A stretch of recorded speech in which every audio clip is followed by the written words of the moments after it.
Hello বন্ধুরা, কেমন আছেন আপনারা? বৃষ্টির জগৎ চ্যানেলের গল্পটি যদি আপনাদের ভালো লাগে তাহলে অবশ্যই সাবস্ক্রাইব করে পাশে থাকুন এবং লাইক কমেন্ট করতে ভুলবেন না যেন। ভার্সিটির মাঠে বসে আছে ইনায়া আর ইয়াশ। দুজনেই ক্লাস না করে এখানে বসে আছে। ভার্সিটিতে গুরুত্বপূর্ণ ক্লাস চলার পরেও ইয়াশ আর ক্লাস করা থেকে বঞ্চিত হয়েছে। কারণটা অবশ্যই ইনায়া। ক্লাসের মধ্যে থেকে ইনায়া কোনো একটা ছেলেকে দেখেছে। ইনায়ার ভাষ্যমতে ছেলেটাকে খুব পছন্দ হয়েছে তার। এই জন্য ক্লাস বাদ দিয়ে সেই ছেলেকে খুঁজতে এসেছে। আর অবশ্যই একা আসেনি, ইয়াসের সাথে অবিচার করতে ইয়াসকেও নিয়ে এসেছে। ইনিয়া তো বেপরোয়া, এত আকাম করার পরেও রেজাল্ট ভালো হয়। আর যদি রেজাল্ট খারাপও হতো তাহলে কার কি যায় আসতো? ওই মেয়ে কি কারোর কথার ধার ধারে? কিন্তু ইয়াসের বাবার কথা মাথাতে আসলেও ইয়াসের বুক ভয়ে কেঁপে ওঠে। ভদ্রলোক প্রাইমারি স্কুলের গণিতের শিক্ষক, খুব কঠোর ধাঁচের। ইয়াসের এইবার অনার্স ৩য় বর্ষে পড়েছে। ইয়াসের মনে আছে মাস দুয়েক আগে পরীক্ষার রেজাল্ট খারাপ এসেছিল দেখে ইয়াসের বাবা বাচ্চাদের যে বেত দিয়ে পেটায় সেই বেত দিয়ে ইয়াসকে পিটিয়েছিল। মনে পড়লে ইয়াসের এখনও লজ্জা আর ভয় দুটোই করে। হঠাৎ তার পিঠে হাত চলে গেল। এখনও ব্যথা আছে বলে ইয়াসের মনে হয়, কিন্তু এই সব কথা সবার অজানা। পিয়াস লেখাপড়ায় খুব ভালো, এই জন্য বাবার পছন্দের ছেলে পিয়াস। ইয়াস চেষ্টা করছে এবার ভালোভাবে লেখাপড়া করার জন্য, কিন্তু মেয়েটার জন্য পেরে উঠছে না। একদিক দিয়ে ভালো হয়েছে যে পিয়াস, জারিফ আর আহান অনার্স প্রথম বর্ষে পড়ছে, নাহলে ইনায়ের পাল্লায় পড়ে তাদেরও ক্লাস করা হতো না। তার এসব চিন্তাকে ভুল প্রমাণিত করতে হঠাৎ ৩জন ঘাসের ওপর এসে ইনায়াকে বলল, ক্লাস চলছিল তো আপু, তার মধ্যে ডেকে নিয়ে এলে কেন? ইয়াস ৩জনের দিকে তাকায়। এদের দিকে হয়তো নিজেকে মেরে ফেলতে ইচ্ছে করছে, আর নয়তো ইনায়াকে। যেহেতু ইনায়াকে মারতে পারবে না তাই নিজের মাথা দেওয়ালে ঠুকতে ইচ্ছে করছে। তবে ইয়াস খুব ভীতু, কখনো স্বপ্নেও নিজের শরীরে আঘাত করার কথা সে কল্পনাতেও আনতে পারে না। ইনায়াস ৩জনের দিকে তাকিয়ে বলল, তোদের এখানে কি? পিয়ন কাকু বলল, জরুরি কাজে সিনিয়র ইনায়া আর ইয়াস আমাদের ৩জনকে ডাকছে, এই জন্য তো ম্যাম আসতে দিলেন। ইয়াস ইনায়ের দিকে তাকায়। এই কাজটা মেয়েটা কখন করলো? দুজনে তো একসাথে ছিল। জারিফ এবার ইনায়ের দিকে তাকিয়ে জিজ্ঞেস করে, আপু কোনো সমস্যা হয়েছে? এভাবে ডাকলে কেন? উত্তর করে না ইনায়া। এক ধ্যানে আকাশের দিকে তাকিয়ে রয়। বিরক্ত হয় ইয়াস। কি হয়েছে মেয়েটার? তখন থেকে একটাও কথা বলছে না। ইয়াস এবার বিরক্ত হয়ে বলে, কোন ধ্যানে বললি? আজকের ক্লাসগুলো গুরুত্বপূর্ণ ইনায়া, ক্লাসে যেতে হবে। তবু কোনো রেসপন্স আসে না। ৩জন এইবার বোধহয় একটু চিন্তিত হলো। হঠাৎ মেয়েটার কি হলো? কোনো কারণে এমন করছে। মিনিট দুয়েক পর আকাশের দিকে তাকিয়ে থেকে ইনায়া বলল, তোরা বলতো আমার জীবনের একমাত্র অন্যতম লক্ষ্য কী? ইয়াস বিরক্ত হয়। বাকি ৩জন খুঁজতে শুরু করে আপুর জীবনের অন্যতম লক্ষ্য কী হতে পারে। ইয়াস বিরক্ত হয়ে বলে, তোর জীবনের অন্যতম লক্ষ্য আমার জীবন তেজপাতা করা আর মারামারি করা। আহ ভাইয়া থামবে তো? দেখছো না আপুর মন খারাপ? হ্যাঁ, তোরা এই পাগলকে লাই দিয়ে মাথায় তুলছিস। এদের কথাকে বিন্দুমাত্র পাত্তা না দিয়ে ইনায় আপন মনে বলে, আমার জীবনের অন্যতম লক্ষ্য প্রেমে পড়া। ৪জনের সমন্বয়ে অবাক হয়ে উচ্চারণ করে, কি? ইনায়া বিরক্ত হয়ে ৪জনের দিকে তাকায়। ৪জনের চেহারা দেখে মনে হচ্ছে এ তো অবাক, তারা কখনোই হয়নি। ইনায়া আদিক্ষেতা নিতে না পেরে বলে, কি সমস্যা? এভাবে তাকিয়ে আছিস কেন? তোর জীবনের একমাত্র লক্ষ্য কি? বললাম তো প্রেমে পড়া। জারিফ মেয়েটার দিকে তাকিয়ে বলে, আপু তুমি কি অসুস্থ? কী সব বলছো বলো তো? সত্যি বলছি, তাহলে প্রেম করো না কেন? প্রেমে তো পড়িই না। প্রেমে পড়ার চেষ্টা করলে তো কিভাবে পড়বে? তোকে কে বললো আমি চেষ্টা করিনি? তোমার কথা কিছুই বুঝতে পারছি না। আমার লক্ষ্য পৌঁছাতে পারি না কেন রে? ইয়াসে বিরক্তি হুড়হুড় করে বেড়ে যায়।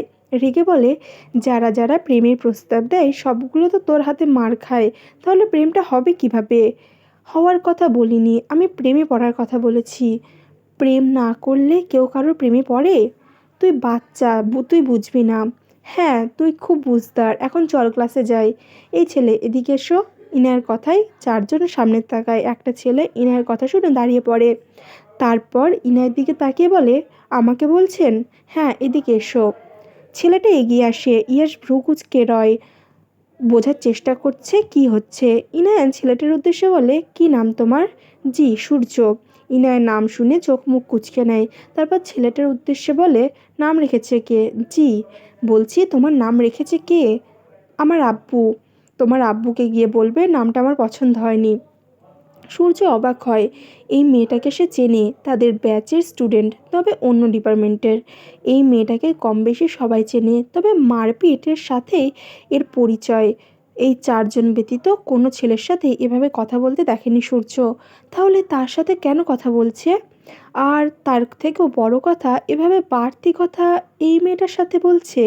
ইয়াস নিজেও বিরক্ত হয়, কিছু বলতে যাবে তার আগে সূর্য বলে, আচ্ছা বলবো। কোন ক্লাস? অনার্স 3য় বর্ষ। কোন ডিপার্টমেন্ট? ইংরেজি। রাজাকার? জি। বলছি কখনো প্রেমে পড়েছ? ছেলেটা থতমত খায়। কি বলছে এই মেয়ে? ইয়াস বিরক্ত হয়ে বলে, কি শুরু করেছিস?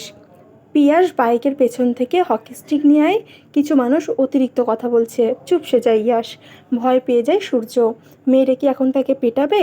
কিন্তু সে তো কোনো মেয়ের সাথে অসভ্যতামি করেনি, তাহলে কেন মারবে?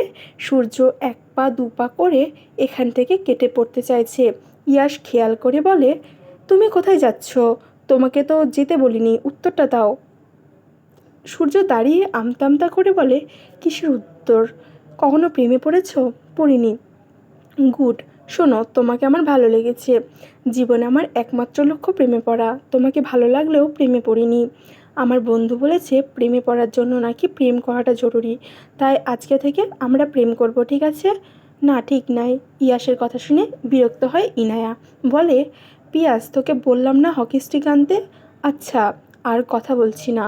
সূর্য ভয় পায়, ভয়ে ভয়ে বলে, প্রেম? প্রেম করবো আপনার সাথে? হ্যাঁ, কোনো সমস্যা? না না, ঠিক আছে। আচ্ছা যাও। ছেলেটা সম্মতি জানিয়ে দ্রুত হাঁটা ধরে। ইনায়া হঠাৎ কিছু মনে পড়ে, সে পুনরায় ছেলেটাকে ডাক দেয়। এই শোনো, বলুন। নাম্বার না দিলে প্রেম করব কিভাবে? আচ্ছা দিন। ইনায়া নিজের নাম্বার দেয়। তারপর পিয়াসের দিকে তাকিয়ে বলে, এই কতক্ষণ কথা বলতে হয়? পিয়াস মাথা চুলকায়, লজ্জা পাওয়ার মতো ভান করে। ইনায়া বিরক্ত হয়, আজব, কি এমন বলল ছেলেটা লজ্জা পাচ্ছে? বিরক্ত হয়ে বলে, কি হয়েছে, লজ্জা পাচ্ছিস কেন? তাড়াতাড়ি বল।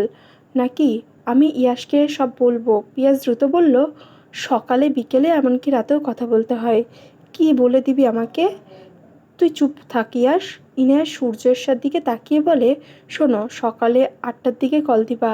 না, তখন আমি ঘুমিয়ে থাকি, তারপর মনে করে কল দিবা। আর রাতে 11টার পর বিকেলে দিলে দিতে পারো, কোনো সমস্যা নেই, যাও এখন। সূর্য কোনো রকমে হ্যাঁ বলে দ্রুত কেটে পড়ে। যেতে যেতে একটা কথা শুনতে পায়, আজকে থেকে আমাকে তুমি করে বলবে, আপনি বললে পা ভেঙে ফেলবো। ইনায়া উঠে দাঁড়ায়, মন ফুরফুরে লাগছে। চারজন ইনায়ের দিকে দেখা দেখি উঠে দাঁড়ায়। ইনায়া হেঁটে গিয়ে ইয়াসের বাইকে উঠে পড়ে। ইয়াস পেছনে বসে। জারিফের বাইকে পিয়াস আর আহান বসে। এতক্ষণ পর ইয়াস কথা বলে, জিজ্ঞেস করে তারা কোথায় যাবে। ইনায়া ছোট্ট করে বলে, গোডাউন। গোডাউনে দরজা ধাক্কা দিল জারিফ। দরজাটা মরমর করে শব্দ করে খুলে গেল। পাঁচজন খুব সাবধানে হেঁটে এগিয়ে গেল। দুজন দারোয়ান সামনে দাঁড়িয়ে আছে। পাঁচজনকে দেখে সালাম দেয়, জানায়। সবাই হেঁটে হেঁটে একটা রুমে প্রবেশ করে। বিল্লুর বন্ধুরা এতদিন পর ইনায়াকে দেখে কেঁদে ফেলে। একজন চিৎকার করতে করতে বলে, ইনায়া ম্যাম, ঈশানীকে আমরা কিছু করিনি। আমরা জানিও না উনি কিভাবে মারা গিয়েছে।